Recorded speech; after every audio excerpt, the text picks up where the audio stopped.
Today is second day, means this is the second day, second part, second video of your poem Keeping Quiet.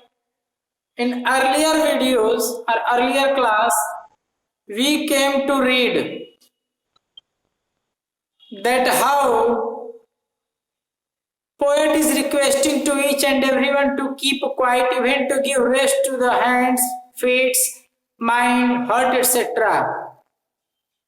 And further poet is telling that if we all shall keep quiet simultaneously, ek saath, then the silence which would create or prevail due to the silence, not inactivity, silence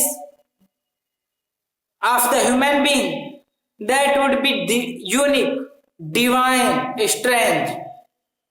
And also poet has differentiated difference between inactivity and silence. Poet requests not to be inactive. Poet says that be active, do your job work, but don't speak even a single word. Think only about others and for their well-being. Because if you will do for yourself, you would be selfish. And being selfish, you would not be able to understand the emotions and feelings of others, and then it will cause the huge chaos. कवि कहते हैं कि अगर चुप रहोगे तो शांति बनी रहेगी, शांति कायम रहेगी, चुप नहीं रहोगे तो सब गड़बड़ कर दोगे। इसलिए चुप रहोगे, दिमाग शांत होगा तो दूसरों के बारे में सोचोगे, ह्यूमैनिटी होगी। अब आज क्या कह रहे हैं, what is being said by poet today, let us see. Poet is saying, page number 96, first para, those who prepare green wars, green war means woods cutting, means those who are being active continuously cutting the trees, greenery is diminishing from the earth. So poet is saying that यदि आप थोड़ी देर के लिए एकदम चुप हो जाते हो, साइलेंट, अपने हाथ को आराम देते हो, पैर को आराम देते हो, तो तय सी बात है कि दूसरी चीज जिसको तुम्हारी वजह से हार्म पहुंच रहा है, उस चीज को हार्म नहीं पहुंचेगा, वह चीज सिक्योर होगी। और तुम का मतलब, यू का मतलब ह्यूमन बीइंग, ह्यूमन रेस। कहें कि ये जो ग्रीन वार, लकड़ी काटना, पेड़ पौधे काटना, इन पेड़ों पौधों से धरती की जो सॉइल की ग्रीनरी है, हरियाली है, उससे जंग छिड़ रखा है मानव। That would be stop for a time, moment. एक सेकंड की वो बात 1-2 सेकंड कर रहे हैं और कहने की 1-2 सेकंड में ही बहुत कुछ बच जाएगा और रचना हो जाएगी। Wars with gas, wars with fire, gas और फायर, दैट इज वेपन्स, हथियारों की होड़, हथियारों की मार, तोप, तमंचे, गोलियां, पिस्टल, रिवॉल्वर एक्सेट्रा, और भी जो है मिसाइल वगैरह वगैरह सब। Further saying, victory with no survivors, means the human being is fighting war, has started war, green war and war with the missiles and weapons etcetera.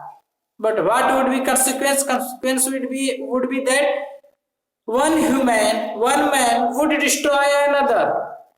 In this way, the whole humanity would diminish from the earth.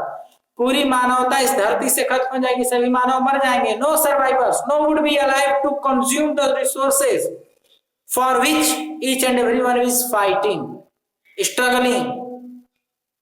Example समझ लो, आज south China सी में China, America, India, रसिया सब देश आमने सामने भिड़ने की स्थिति में है। ये जो गैस और फायर है और ग्रीन वार है, ये तीनों चीज यहाँ इस समय चाइना सी में। ग्रीन वार यानी जो पेट्रोलियम वगैरह है, वहां पे जो है प्रकृति की दी हुई चीजें हैं। चाइना में जमीन की भूख है, अमेरिका भी उसी के लिए लड़ रहा है, इंडिया भी, हर कंट्री लड़ रही है, आज वार का युद्ध छिड़ा है। ये सब चीजें क्या है, जब लड़ाई छिड़ेगी, एटम बम गिरेंगे, हो सकता है अगर एक दूसरे पे धुआंधार ये लोग छोड़ने लगे तो हम आप, ये देश, दुनिया, ये वर्ल्ड पूरा ध्वस्त हो जाए, तो क्या कोई सर्वाइवर रह जाएगा? एक भी मानव जाति का नामो निशान रह जाएगा जो कि उसी जिस चीज के लिए साउथ चाइना सी में अकुत भंडार जो भरा हुआ है प्रकृति के द्वारा, जब मानव में रहेगा तो उसका उपभोग कौन करेगा? बंदर, मंकी, गिलहरी, छिपकली, ये सब भी तो मर जाएंगे आदमी के साथ। तो वही राइटर कह रहे हैं कि the war which is going to place or taking place due to the greedy nature of the human race against each other, due to that war no one would be survivor, कोई नहीं बचेगा। और जब no would be, then who would consume, तब उसका उपभोग कौन करेगा? इससे बढ़िया है एक क्षण के लिए चुप हो जाओ, और जब एक क्षण के लिए तुम चुप और शांत एकदम हो करके जब वो unique peace, strange divine peace realise करोगे, डिवाइन कंटेंटमेंट जो आत्म संतुष्टि है रियलाइज करोगे, तो वैसी स्थिति में एक बार तुम समझ जाओगे कि कितना बेनिफिट है। तो उसके बाद the whole humanity will survive. हर कोई फिर समझ जाएगा, तो फिर हर कोई जो उल्टे सीधे काम है उस चीज को हर कोई फिर समझने लगेगा, और फिर जो लॉस हो रहा है इस धरती पे वार हो रहा है वो सब चीजें हमेशा के लिए रुक जाएंगी, एक सेकंड के रुकने से केवल। would put on clean clothes and walk about with their brothers। देखो ब्रदर मीन्स भाई होता है, ब्रदर्स यस लगा हुआ है, भाई। तो ब्रदर्स जो है ब्रेथरेन भी होता है, ब्रेथरेन का मतलब भी भाई होता है। ब्रदर्स मीन्स एक ही माँ बाप के 2-3 लड़कों को भाई, यही एक से अधिक हुए तो। और ब्रेथरेन का मतलब होता है एक ही सोसाइटी, एक ग्रुप, एक कम्युनिटी के सारे सदस्य मेंबर जो आपस में एक तरह से भाईचारा का रखे हैं। लेकिन वहां ब्रेथरेन की जगह ब्रदर्स ही यूज किया, कह रहा है कि सभी, द होल ह्यूमैनिटी जब सर्वाइव ही नहीं करेगी तो कहां से साफ सुथरे कपड़े पहनेगी, कहां से चलेगी, कहां से एक दूसरे से मिलेगी, तरह डूइंग नथिंग। तो इसलिए ऐसा करो कि कुछ मत करो, बस एक सेकंड के लिए चुप हो जाओ, एक सेकंड के लिए शांत हो जाओ, फिर देखो डिवाइन पावर आ जाता है। कैसे होता है, कैसे जग का कल्याण होता है। What I want should not be confused. Now poet is going to say that what is meant of him. उसके कहने का मतलब क्या है? वो कह रहे हैं कि उनके कहने से अगर आपको, हम लोगों को कंफ्यूजन हो रही है, तो poet is going to clarify. Poet clear करना चाहते हैं। What clarify? Would should not get confused with total inactivity. Total, what adjective total has been used here? Total inactivity. कि कवि ये नहीं कह रहे हैं कि मैं ये नहीं कहता कि तुम पूर्ण रूप से पूरी तरह से निकम्मे हो जाओ, निष्क्रिय बैठ जाओ, नहीं, एक्टिव रहो, लेकिन शांत होकर एक क्षण के लिए सोचो पहले कि तुम कर क्या रहे हो, on which way you are going, and then you would be able to analyze yourself and your activities and benefit and loss due to those activities.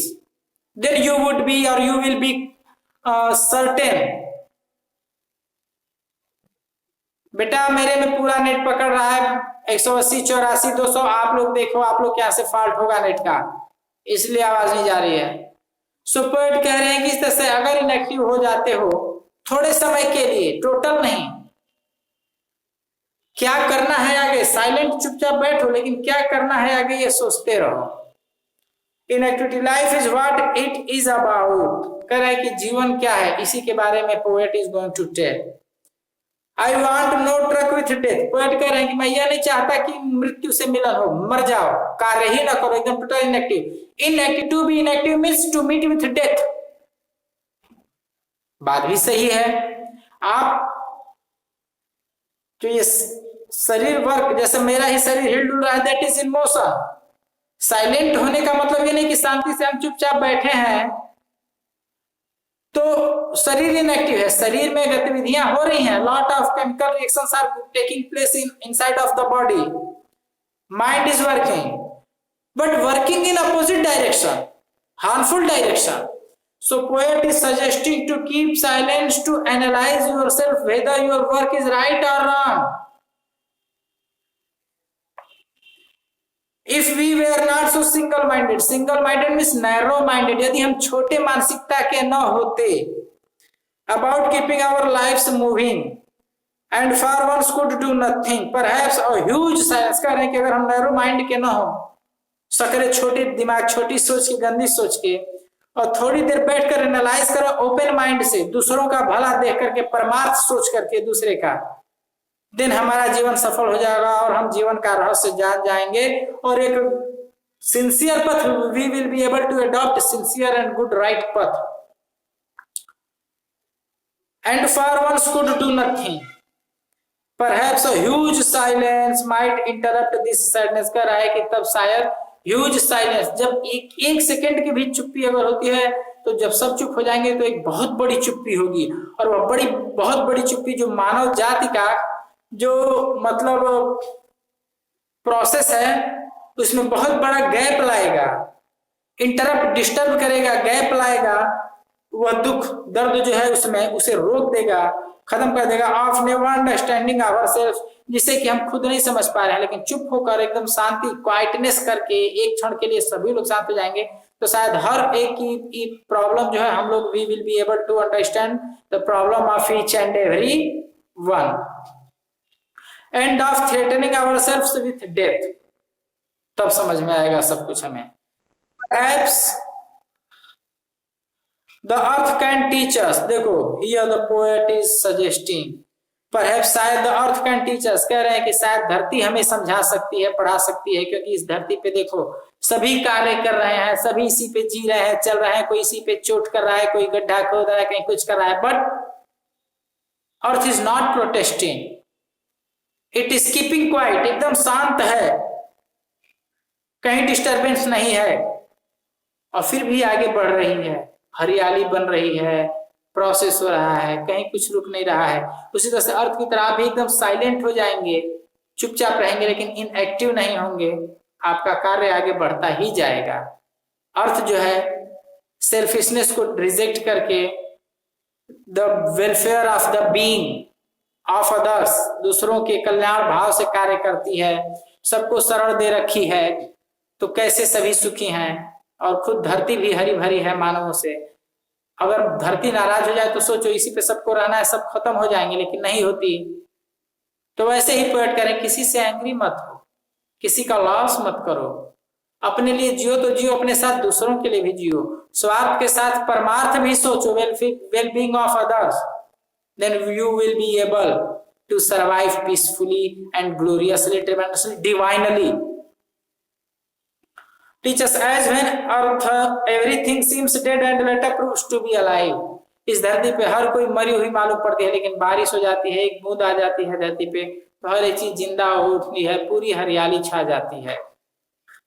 Now I will count up to 12, कवि कह रहे हैं कि अब मैं 12 तक गिनूंगा जरूर, and you keep quiet and I will go। और कवि कह रहे हैं कि जो ही मैं 12 पूरा करूंगा, everybody will keep quiet, हर कोई चुप हो जाएगा एकदम शांत, और पोएट यहाँ से चला जाएगा शांति बना करके। इस तरह से एक पोएट अच्छा काम करेगा लोगों का शांत करने का, और लोग शांत हो जाएंगे, तो वह सब वेलफेयर होगा जो कि कवि ऊपर बताए हैं, सबका भला सबका कल्याण होगा। इसके लिए उन्होंने अर्थ का एग्जाम्पल भी दिया है। एंड हम समझते हैं कि आप 12th के बच्चे हो, सीनियर बच्चे हो आप लोग, it is very easy to understand to all of you, because you all are very genius and genius intelligent and of divine mind also। So thank you, your poem is completed। If you have any doubt then make query, otherwise I am going to say bye।